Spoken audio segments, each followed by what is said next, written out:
سے کوئی بات ایسی نہیں ہے کہ جو عدنان شاہ صاحب ابھی کرنا گئے ہیں.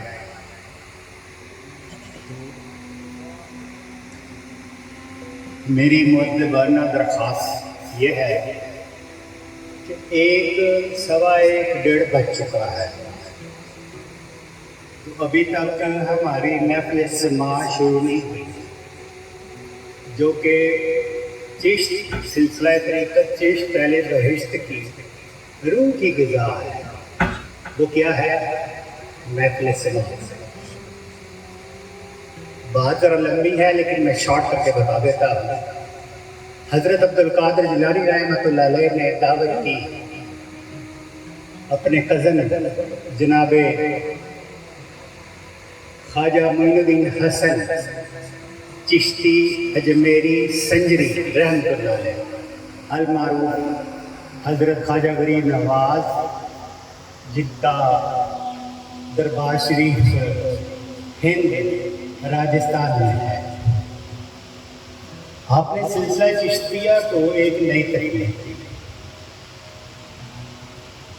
تو حضرت عبدالقادر جیلانی رحمۃ اللہ علیہ اس سے پہلے یہ فتویٰ دے چکے تھے کہ یہ جو موسیقی ہے، گانا بجانا ہے، یہ سجنے ہیں، یہ منع ہے، ممنوع ہے، حرام. مکروہ بھی. مکروہ کراہت سے ہے، اگر سننا چاہے سن لے، نہ سننا چاہے نہ سن. اور سلسلہ قادریہ میں قوالی نہیں ہے، وہ چشتیوں کا سہارا لے کر قوالیاں سن لیتے ہیں. نقشبندیوں میں بھی قوالی نہیں ہے لیکن وہ سن لیتے ہیں، ٹھیک ہے، چشتیوں کا سہارا لے کر. اور جدھر دیکھیں آپ چشتی ہو رہی ہے. تو جب ختم شریف سے فارغ ہوئے تو آگے لنگر رکھا گیا کہ لنگر کرے. تو آپ فرماتے ہیں ہمارا تو طریقہ کار یہ نہیں ہے، جب تک ہم اپنی روح کو لنگر نہ کروا دیں اس وقت تک ہم بھی نہیں کریں گے. جی روح کا لنگر کیا ہے؟ جی وہ محفل سماع ہے.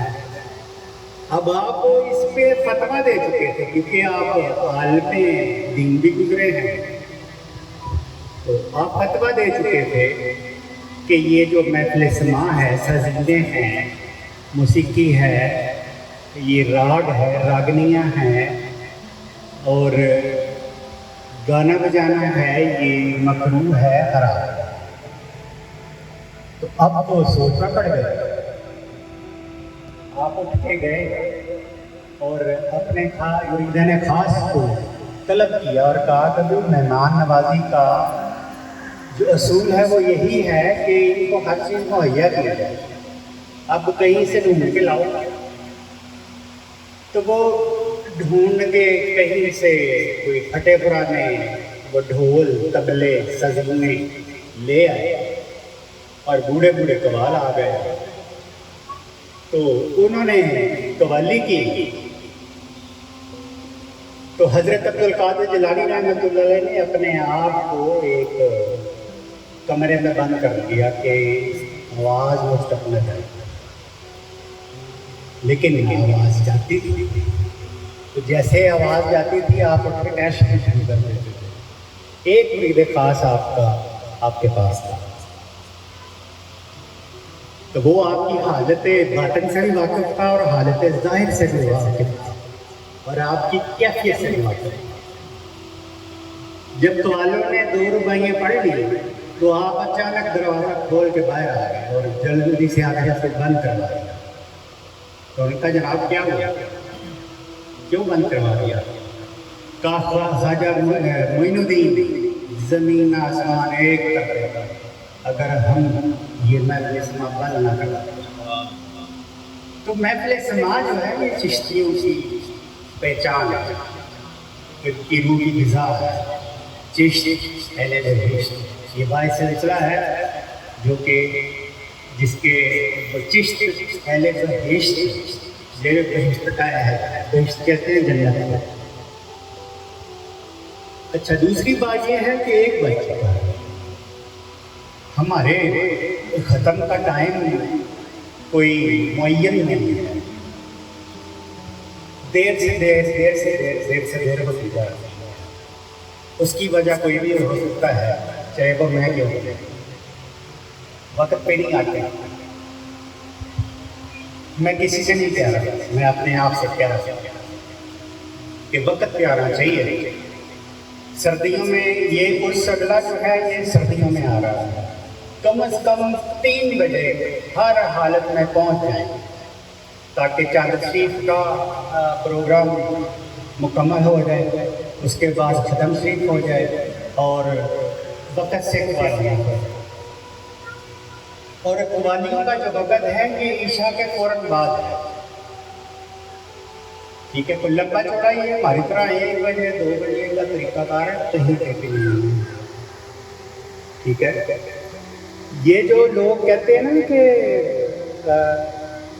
جناب چودھری شاہ سرکار نے بد نظمی مانگ کے لیے بھی، یہ بات میرے ماننے میں نہیں آتی۔ اب میں گواہ بناتا ہوں جناب بدران شاہ کو، میرے مرشد معظم آپ دان اخبار میں سے سلیکٹو جو نیو ورڈز تھے وکیبلری کے انگلش کے، وہ آپ ڈائری میں نوٹ کیا کرتے تھے۔ اس میں سے ایک لفظ جو تھا وہ ڈسپل تھا۔ عید کا دن تھا، میں یہاں حاضر ہوا تھا، پیش ہوا تھا، سرکار نے وہ ڈسپل لکھا تو میں نے پڑھا، میں کہ جناب یہ آپ کیا فرما رہے ہیں؟ تو آپ نے فرمایا بیٹے آئی ایم اسٹل اسٹوڈنٹ، کہ میں ابھی تک وہ اسٹوڈنٹ ہوں۔ پھر جب آہستہ آہستہ زبان رکھے ہو گئے تو پھر آپ نے ڈسپل کو ایلیبوریٹ کیا، یعنی کہ مفصل کیا کہ ڈسپلن سے، اور جس مرید میں ڈسپلن نہیں ہے نئے مرید ہو، مرید نئے سے وہ مرید نہیں ہے، وہ مرید ہو ہی نہیں سکتا۔ ہم میں ڈسپلن ہے، باقیوں سے میں نہیں کہتا، سن رہے ہیں سارے، لیکن اپنی جماعت سے تو میں کہہ سکتا ہوں نا کہ آئندہ سے یہ کام نہیں ہونا چاہیے۔ ہر وقت ہر کام اچھا لگتا ہے، بیویاں ہیں، بچے ہیں، گرمی ہے، سردی ہے، اگلا ختم سردیوں میں آنا ہے، پھر گرمیاں آنی ہیں، ٹھیک ہے؟ تو یہ ہر کام ٹائم پہ اچھا لگتا ہے۔ قرآن میں بھی یہی ہے کہ ہر چیز کی ہم نے مقررہ مدت قائم کر دی ہے، جیسے کہ ایک سرکل ہے، گلیکسی ہے کہ دن کے بعد روشنی آتی ہے، روشنی کے بعد دن آتا ہے، تارے چمکتے ہیں، بادل آتا ہے، میںہ آتا ہے، ٹھیک ہے؟ تو یہ سنت الہی ہے، سنت نبوی بھی یہی ہے، یہ ڈفرینس کچھ نہیں ہے اس پر۔ اللہ تعالیٰ نے یہ کہہ کے قرآن کریم میں جان چھڑوا لی، وَأَطِیعُوا اللَّهَ وَأَطِیعُوا الرَّسُولَ، رسول کی اطاعت ہی در حقیقت اللہ کی اطاعت ہے، ٹھیک ہے؟ تو میری تمام حضرات سے درخواست ہے کہ بر وقت یہ کام ہو جائے تو زیادہ بہتر ہے۔ میرا نہیں خیال ہے کہ میں نے اس کا کھانا کوئی لینگویج یوز کی ہو یا اس کا کھانا کوئی بات کی ہو، کوئی اس کو حکم سمجھے تب بھی ٹھیک ہے، کوئی اسے ریکویسٹ سمجھے تب بھی ٹھیک ہے، کوئی اسے نصیحت سمجھے تب بھی ٹھیک ہے، لیکن یہ کام ہونا چاہیے۔ آپ کا بہت شکریہ، السلام علیکم۔